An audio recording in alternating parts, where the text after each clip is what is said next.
Hello, welcome to all of you. Today I am going to deliver lecture on macroeconomics for graduate students.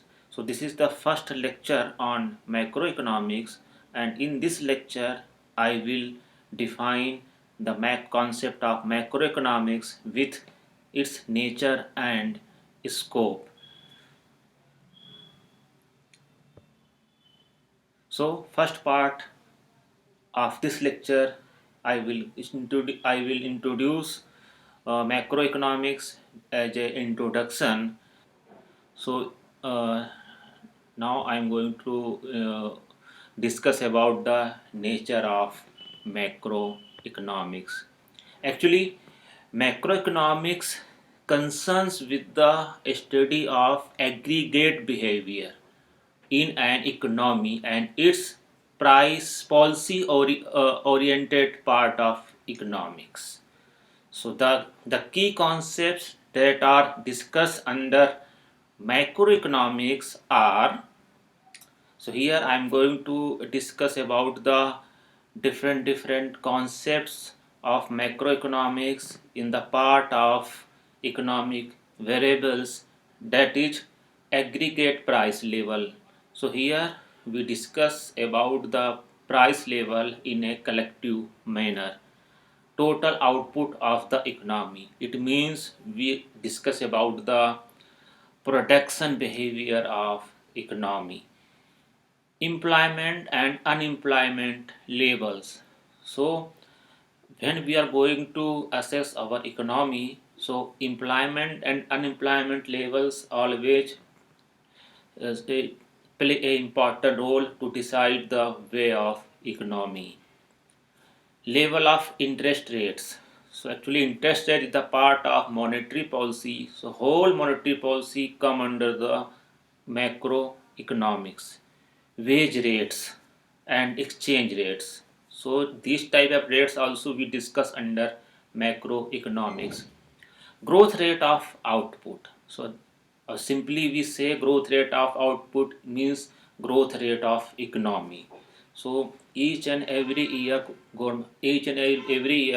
every government release the data on growth of overall output of economy. Inflation rates. So also we discuss the concept of inflation rate under macroeconomics. So here inflation rates means we always talk about the rises in general price level. Recession and booms. So this is also a type of probability type of our economy. So sometime our economy face the recession and sometime our economy enjoy with booms. So these type of nature of economy also we discuss under macroeconomics.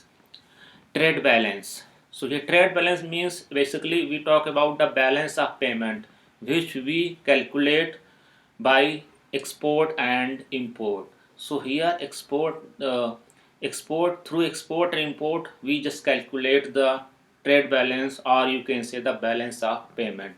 So at present in the era of globalization, each and every country wants to make a trade to from other countries. So right now if we see the total growth, total output level of economy, trade always play a important role to decide the growth rate of economy.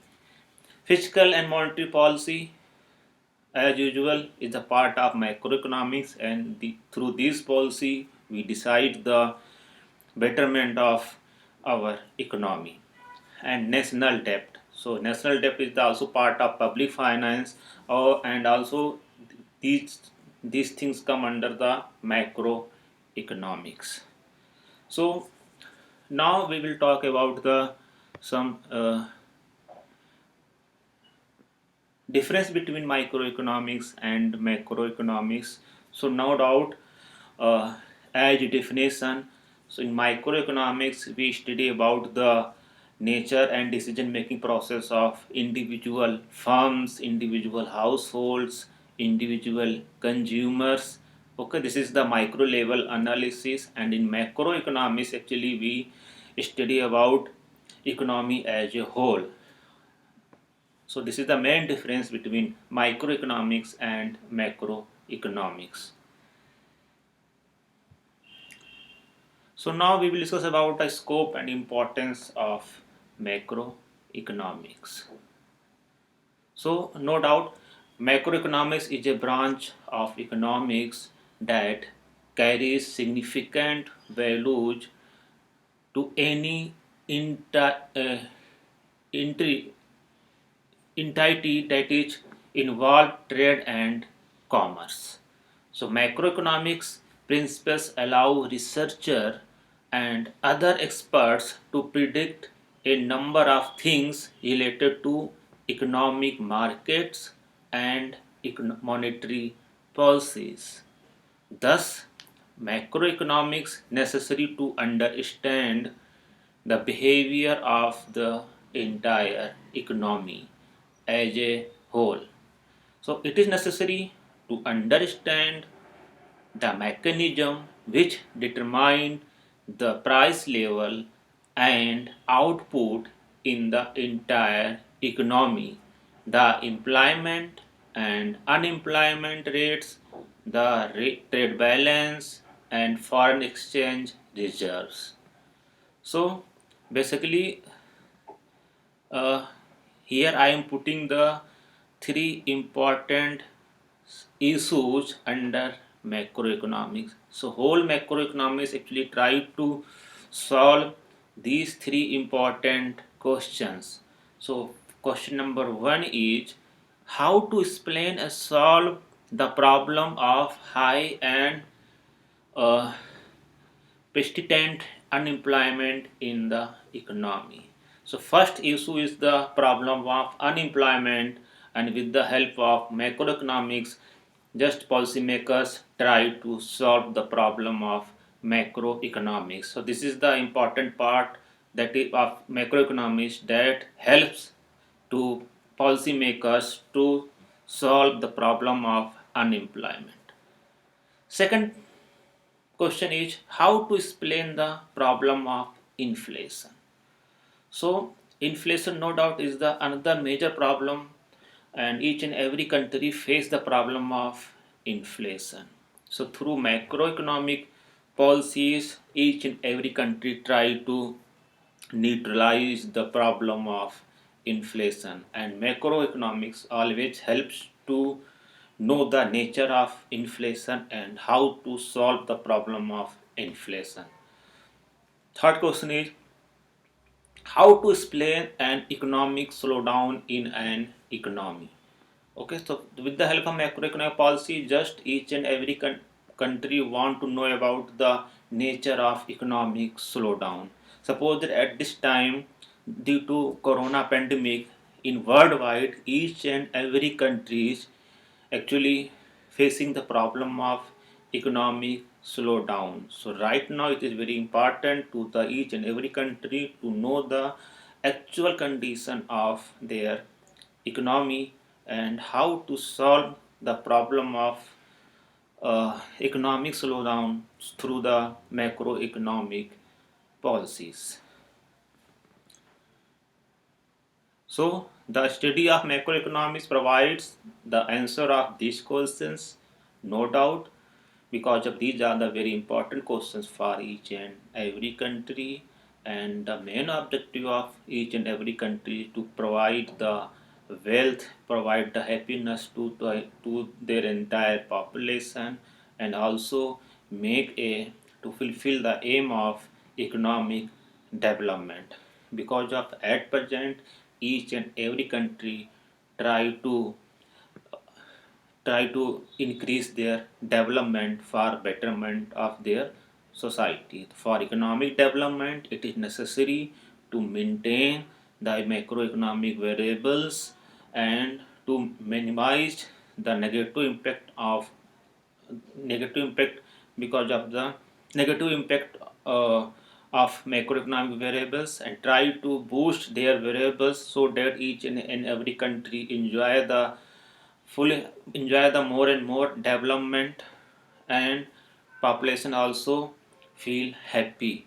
So with the with the help of macroeconomics, each and every economist, each and every policymakers try to find out the suitable answer, suitable policy to neutralize the problem of economy.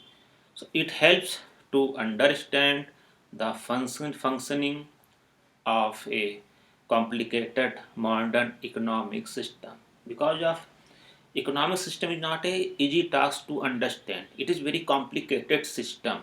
So here we can't decide any policy on the basis of limited knowledge, on the basis of limited, you can say that, uh, limited functioning. So it is a very complicated process, and every country, every economist try to solve the its complications, and according to make a policy.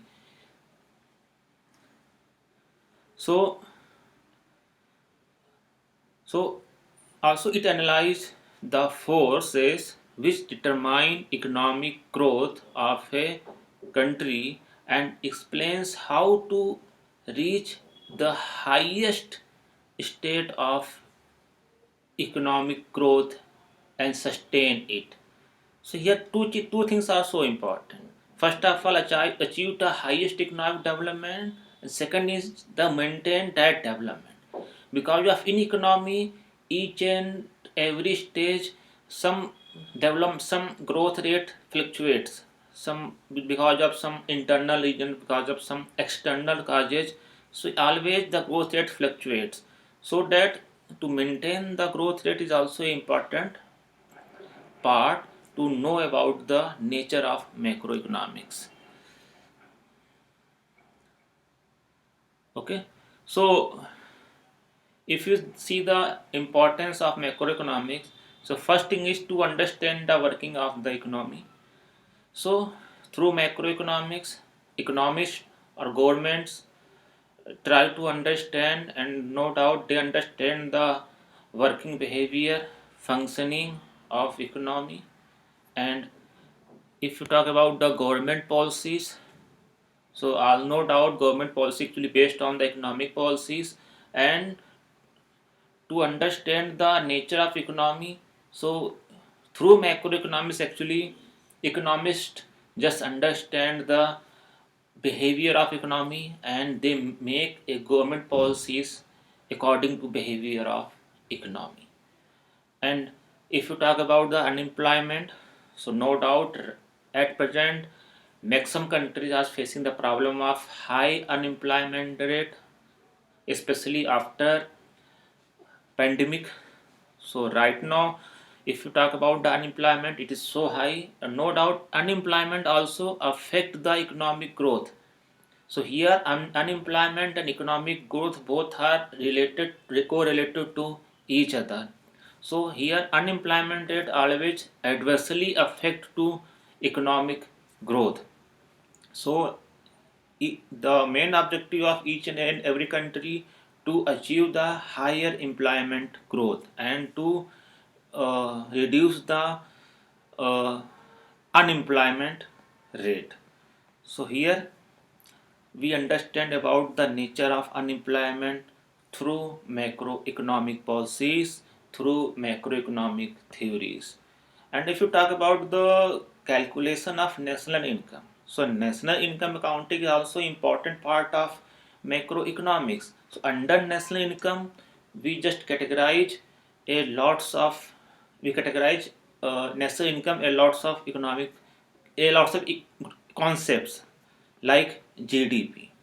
So GDP, GNP, NDP, NNP, these are the concepts. With the help of these concepts, we just calculate the national income accounting. So in under macroeconomics, we calculate the GDP, we calculate the NDP, we calculate the NDP, we calculate the NNP. So in further lectures, we will discuss about the concepts of national income accounting. So under macroeconomics, we calculate the national income, and it is very important for the any country to know about the overall income. Yeah, you can say the national income, and national income actually decide the strongness of economy. Macroeconomics, actually we understand the various, you know, uh, fluctuations in the economy and the reasons and causes of the fluctuation on the economy. Because of, if we use the word of economy, so economy very general terms, so we have to understand that the how many types of actually concept actually we consider under economy. So suppose the GDP growth rate. So we easily assess the economy on the basis of GDP growth rate. So GDP growth rate is the variable of economics, macroeconomics. So on the basis of changes in GDP, we can say that our economy is going downward, our economy is going upward, because of we are just making this statement on the basis of changes, fluctuations on GDP. Similar like unemployment rate, inflation rate. So these type of rates actually decide the way of economics, way of macroeconomics. So you can say way of economy. Okay. So in next lecture we will discuss about the national income accounting. So no doubt, national income accounting topic is very interesting and very useful for us, because of we know about the basic concepts of economy on this topic. So thank you very much for your patience to listen me.